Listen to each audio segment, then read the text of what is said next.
નમસ્કાર દર્શક મિત્રો, ક્રાઇમ અટેક ન્યૂઝમાં આપનું હાર્દિક સ્વાગત છે। જંબુસર તાલુકાના કારેલી ગામમાં પ્રાથમિક મિશ્ર શાળાનો 158મો સ્થાપના દિવસ તથા જન્માષ્ટમી પર્વ નિમિત્તે ધૂમધામથી ઉજવણી કરવામાં આવી।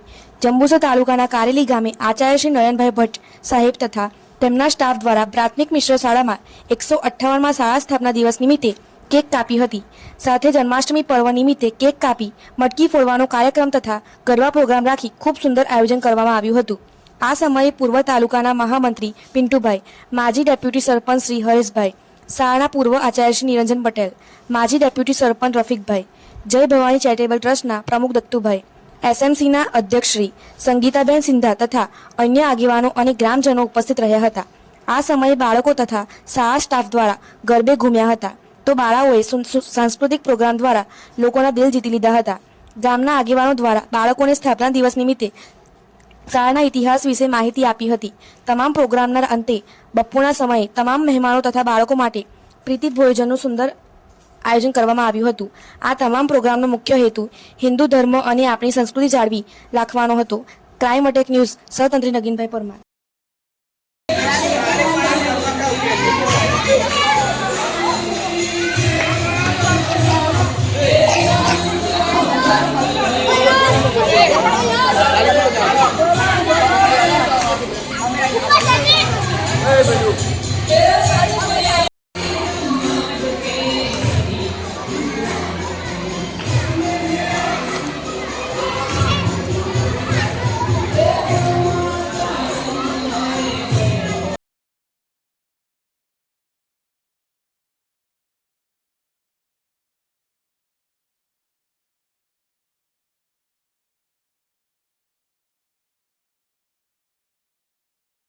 નમસ્કાર।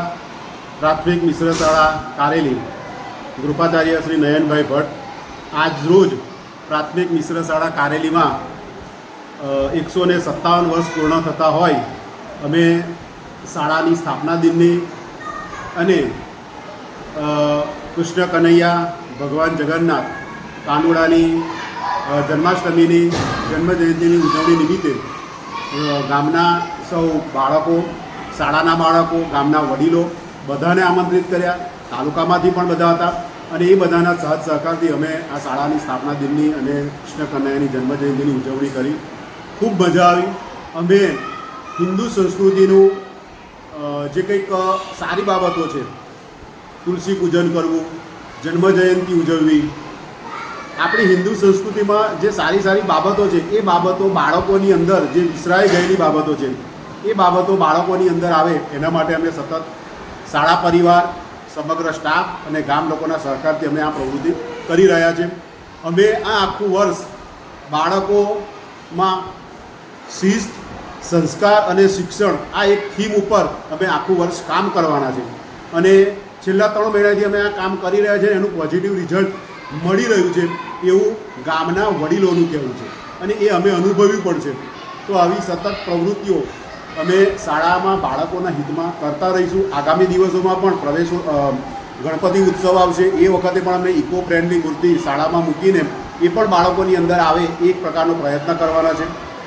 વેકેશનમાં પણ જે વિસરાઈ ગયેલી આપણી રમતો, જૂની રમતો છે, આંબલી પીપળી છે, ગીલી દંડો છે, એ રમતો હવે કોઈ લખોટી છે, ભમરડા છે, મોટાભાગનું બાળકો મોબાઈલમાં વ્યસ્ત રહે છે અને એ તરફથી અમે એમને વાળીને આ આપણી જૂની રમતો છે એ રમતો તરફ વાળવાનો સતત પ્રયત્ન કરતા રહ્યા છે અને વેકેશનમાં અમે આ પ્રવૃત્તિઓ કરી છે અને આવતા વેકેશનમાં પણ કરવાના છે।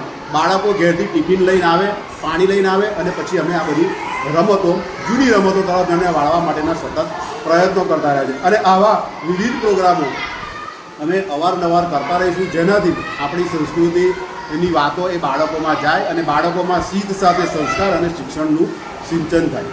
બસ આ તબક્કે વિશેષ નહીં કહેતા સમગ્ર બાળકોને અને સમગ્ર શિક્ષક સમાજને એક અપીલ છે કે આવા નાના મોટા કાર્યક્રમો આપણે સતત શાળામાં કરતા રહીશું તો પેલું કહેવાય ને કે ભાઈ એક વ્યક્તિ સુધરે તો આખું ગામ સુધરે, આખો સમાજ સુધરે। આપણે બધાને સુધારવાનું કે બગાડવાની કોઈ વાત નથી આમાં, પણ શરૂઆત આપણાથી અને આપણી જે જવાબદારી છે એમાંથી કરીશું તો 100% આપણને સારું પરિણામ મળશે। એ જય હિન્દ, વંદે માતરમ।